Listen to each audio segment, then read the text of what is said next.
Oh, that looks like a spot where a snook should have been. Well, I'll tell you where the snook are a lot. They're down in Stuart. Me and Captain Mark Nichols from DOA were down there. And Florida's got 4 different types of species of snook. And down in Stuart area, you have the chance of catching all 4. There's the common, a swordspine, a fat snook, and a tarpon snook. And I think the swordspine and the tarpon snook are probably the hardest 2 that you can target to catch. But with Mark Nichols, you never know what's gonna happen when you're down there fishing with him in Stuart. And we were trying to catch some snook and tarpon and all sorts of stuff, and here's what happened down there. You'll get to see a really rare snook. Something slimy too. Should have worn underwear, I guess. We're gonna start shooting from that kind of angle.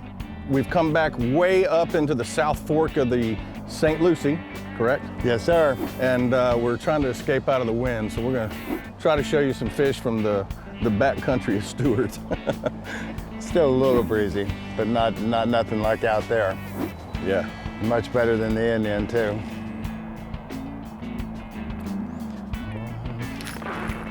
What you got there? Little snook, I believe. Might even be a different brand. That does look like a little fat snook, don't it? I think it might be. I'm gonna help you with him. We were talking about different snook earlier, huh? That's cool. Yeah, it is a little fat snook. Little fat snook. Get on up here. Oh, oh, ow, ow, ow, ow. And they do have some spines on them.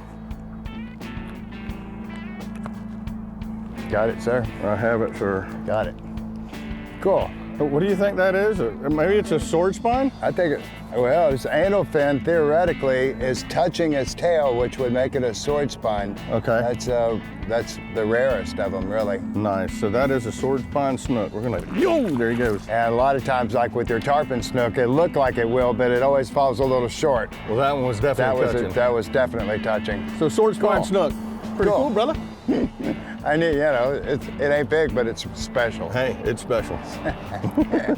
They don't have to be big to be good. That's cool. And when you catch a sword spine, I think the world record sword spine is maybe 2 pounds. Yeah? Yeah, it ain't big. Cool. I just saw something strike over there. Let me take care of that for you. Oop, there's another one just rolled right there. Come on. Fish on. Get him, brother. That's nice. Can you back me up a yeah, little? I'm fishing too. I'm a little concerned about that dock right there. Is it a tarpon? I think it's a snook.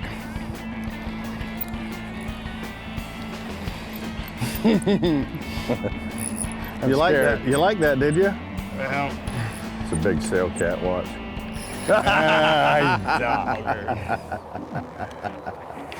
It's a sail cat. Man, them lures are deadly on anything. I'm gonna do a how-to video on, different presentations for different kinds of catfish and that sort of thing. But obviously, I have a universal bait that'll catch them all. Catches everything. Deadly on anything. If the snook didn't keep getting in the way, we might get tired of fishing it, but the snook and tarpon eat it too, so. I tell you what, those DOAs are deadly on anything, even those slimy sail cats. But believe it or not, those sail cats are actually pretty good to eat. My mom absolutely loves to eat those things.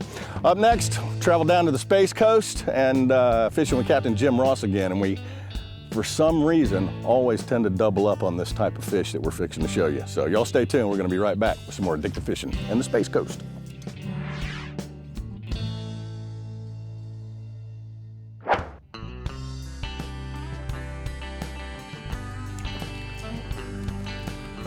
Another dry run.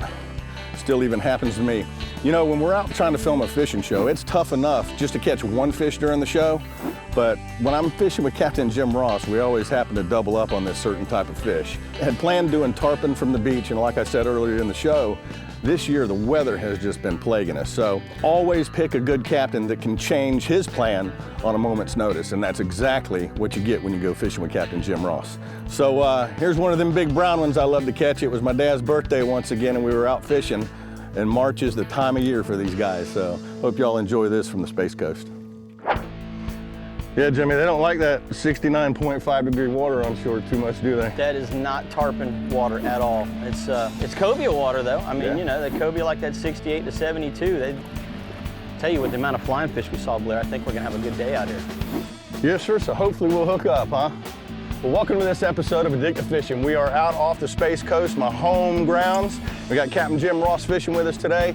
Hopefully, we're gonna show you something. We were on the beach earlier this morning trying to show you those big silver kings up there, but the water temperature is a little bit cold. So we come out here to some of these little wrecks, like Jimmy said. Hopefully we can find, with this cold water, some of these brown fish I like to catch so much. And hopefully my dad will have a nice big fillet tonight. So that looks like could be cold. Cobia mark would be a good mark. There we go. I might have to go to that circle hook. Well, I don't know, we'll see how toothy it is here in a second.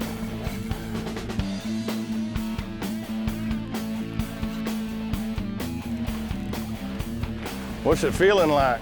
A fish? Feels like it's got fins. It looks brown. It looks brown, don't it? It's got a second one behind him. Yes, it does. It's a little Cobia-licious action going on take two, huh? He's got one right on his butt. Ooh. There you go, there you go. Turn around, baby, turn around. Get off his butt. Turn around, turn around. Look at that baby. Staying on top He's of it, sniffing that other one's tailpipe, isn't he? He's gonna sniff this here in a second. Oh, he He's on just it, sniffed he's on that it. one. There we go, doubled up. Doubled up. You gotta love that, Jimmy. Woo! There always seems to be a cobia in the mix whenever you and I fish together, Blair. Hey, that's not a bad thing, brother. That's not a bad thing at all. They're still trying to stay together. They're still together. I think you got the better one. I don't know, yours looked a little bigger. He's all right, he's all right. Oh, you gotta love cold upwellings in the summertime, huh? Boy, and this one's early this year, you know? Big time early. What we tried to do earlier this morning was go up on the beach and show you some tarpon. Jimmy was up there yesterday, day before yesterday, 77-degree water, and the whole time we're coming down here, oh, he's got another cobia under him. Mine does. But the whole time we were coming down here, the water temp kept dropping and dropping and dropping and dropping. And finally we get to where the tarpon were, and it was absolutely, what, 69.5 degrees. 70 degrees. So I was like, man, we need to roll offshore to the first piece of structure we can find, and we'll find some fish. And sure enough. I think this is the smaller one of the two, Jimmy. Okay, I'm gonna just put mine, give mine a little slacking so that way we can get yours in, and we'll come back to this one. All right, cool. Just set him in the rod holder for a second here. You know, I like fishing with cobia with you. You know why? Why is that? We never have to measure them. As long as he'll stay out of the motor, we're good. All right, that little hand gaff.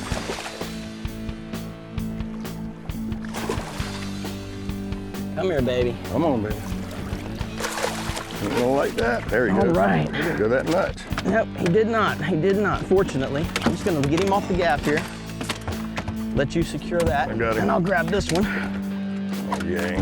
Got him on the kingfish rig, so we got trouble hooks everywhere. Perfect. Ooh. I'm gonna get this guy in the box. I'm gonna put this rod up too, Blair. All right. Ouch.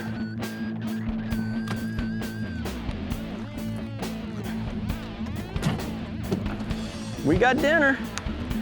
I had dinner. I haven't caught a good cobia in a while, dude. I think since the last time we fished together. That's been a while. That has been a while. Living over there in Plant City, I don't get the opportunity to get over here much when it's going on. What'd you do with that gaff? I put it in the rod holder to the side. Got it. Got a big old barracuda looking at this dude. He just came up to investigate. Can't have that. Nope, can't have that. Get that head up, get that head up. And my dad was saying, hey, make sure y'all get me a cobia today. Well, we're fulfilling his wish then. If I can get the gaff in this one, Dad, this one's all yours. Don't spoil the meat, don't spoil the meat. Good gaff, Blair. Awesome job, brother. That's the way to start the morning there, brother. Doubling up. Y'all ever get a chance to do this, make sure you look Capt Jim up. Fine Line Fishing Charters. I'm so excited I can't remember the name of his website. Fine Line Fishing Charters, catch him memory, you'll find him on the web. Yep. You know, I don't know what it is when Jim Ross and I get together. We actually went through captain school together about 25 years ago, and that's how I met him. But when we get together, it's absolute mayhem. And he mentioned Cobia during the show, and if y'all get a chance, go to YouTube and check out that show, and subscribe while you're there too. It's a pretty cool show. It was nothing but mayhem. Up next, we got the Fishing Guide's last spot, so y'all stay tuned. It's a pretty good story about the last spot deal.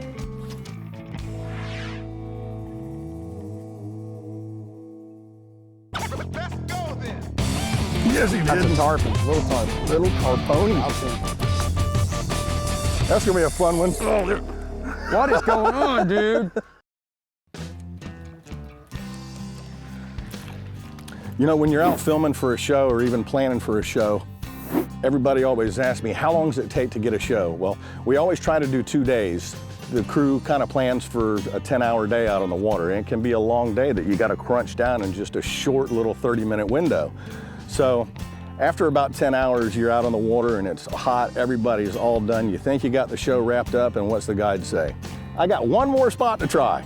And the camera guys absolutely hate to hear that, because they got to unpack all the gear, pull the mics back out, get everything ready, make sure the lighting's set, a jet's not flying over, a mullet's not flapping in the butt, all sorts of things just to get set up to hit one spot for 5 minutes. But on this day, we were fishing with Captain Brian Sanders down in the Everglades, and his last spot absolutely paid off. Y'all check this out.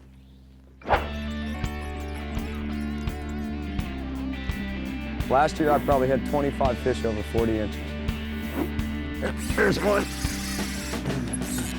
Oh. All you gotta do is talk about it. That looks like a pretty good one.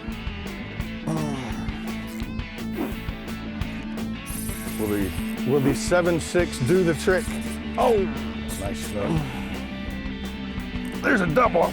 Oh, he picked it up and dropped it. It's a bait right here. I just had one on. Right next to it, right where I just hooked this fish. Oh my God. Oil right here, see it? It's on my bait. Right on my bait. There he is, you eat your bait? Yes. Ooh. Yes, he did. That's a tarpon, little tarpon. Little tarpon. Out to him. That's gonna be a fun one. Oh, what is going on, dude? You kidding me, right? That's a nice fish there.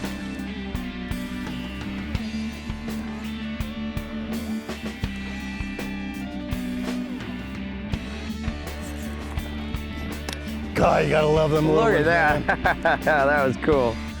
He belly flopped.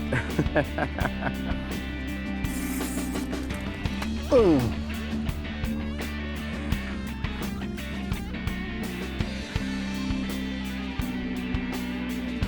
He pulls a little bit better than a snook.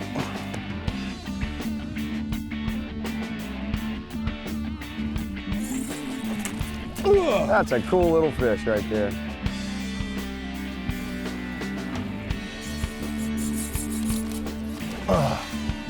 That's awesome. Not quite as big as the ones we got with Captain Gary, but no, but it's a tarpon, right? it is a tarpon.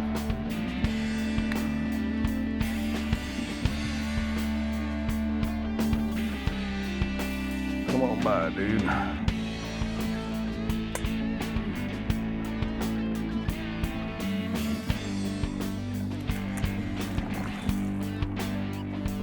Uh-oh. He's going this way now. We'll get him up. Come on this side. Come on this side. We're gonna show you off. Even though you've already shown off. And there he goes. Pulled the hook. Got the best of him. Yep. Tell you what, hats off to Captain Brian down there in the Everglades, because it was absolutely probably one of the toughest shoots that we had to do this year. And it happens to us. We thought we had it closed with that big snook and that big tarpon. And the last spot actually paid off, but we messed up. Up next, you're gonna get to see from the Space Coast why they call it the Space Coast and what it's like trying to catch a fish when you got a rocket going up beside you. We'll be right back.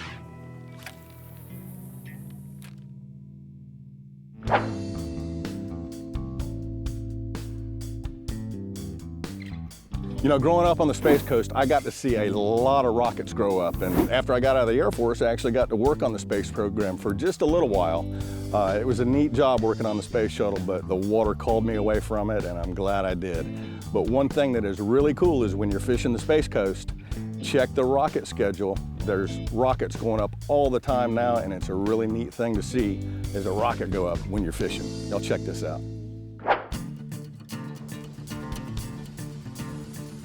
10, 9, 8, 7, 6. You know, growing up on the Space Coast, it became second nature to me to see a rocket go up while I was out on the water. There it goes. There she goes. This day we were out there and one of the rocket launches from the new SpaceX was going up, and just happened to be out there at the time, one of the first times we've ever been out on the flats when a rocket goes up. Well, I suppose that's why they call it the Space Coast. And I've always had people, even at shows, come up, why do you call it the Space Coast? Well, if y'all look right there, where'd he go? Oh, he's in the clouds. It's a spaceship going up. So if y'all ever happen to come to the Space Coast here, book Captain Travis Tanner, make sure there's a launch going on, you can check out a launch. I've been seeing them my whole life and they never get old. Heck, I even worked on the space shuttle for about 5 years out there, and after I got out of the Air Force, and it never gets old watching those go up. There's a lot more things to do on the Space Coast other than just fish and watch rockets go up. We have the Merritt Island Wildlife Refuge, has some of the most pristine beaches. If you want to see what Florida beaches look like, we have Play Linda Beach there that you can go walk on the beach up and down miles and miles of beach with no condominiums on them, and it's all natural. You have the Black Point Wildlife Refuge if you're a bird watcher. Thousands of different birds that are migrating through Florida all year long from South America back and forth. You have the pier, and if you want to go see some alligators, there's airboat rides. So you can go see all the alligators and go down one of the only 3 rivers in the world that run north, which is the St. Johns River. Very, very neat place to go see. So all you got to do, check when there's a rocket launch going up and book you a trip right around it. Come fish Mosquito Lagoon, catch you a redfish, and watch your rocket go up. Yeah, that's pretty cool, Blair. Fishing and rockets.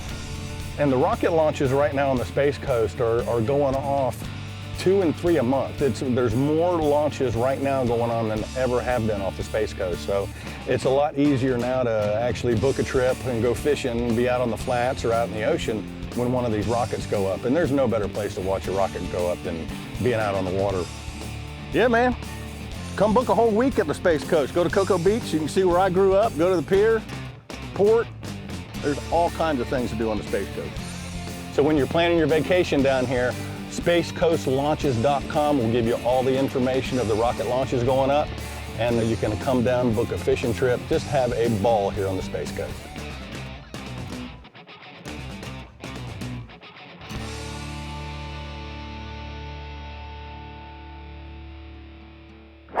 You know, I will never get tired of watching the rockets go up from my hometown there in Cocoa Beach. It is one awesome sight, and if you've never done it, I highly recommend you go to the Space Coast. And if you do, you can check out the rocket launches on visitspacecoast.com and see if there's going to be a rocket going up when you come fishing the Space Coast. Real easy to do. That about wraps it up for the Fish and Chip Show. I hope y'all enjoyed it. It was something new that we did this year. And don't forget about the website, addictivefishing.com. We got a new social media hub out there. You can get all of our social media sites out there.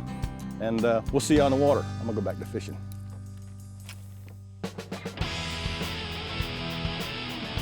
Check out more footage from this show by logging on to addictivefishing.com for outtakes and bloopers. Oh, he just missed that one. There we go, doubled up. That is the biggest blue runner I've ever seen in my life.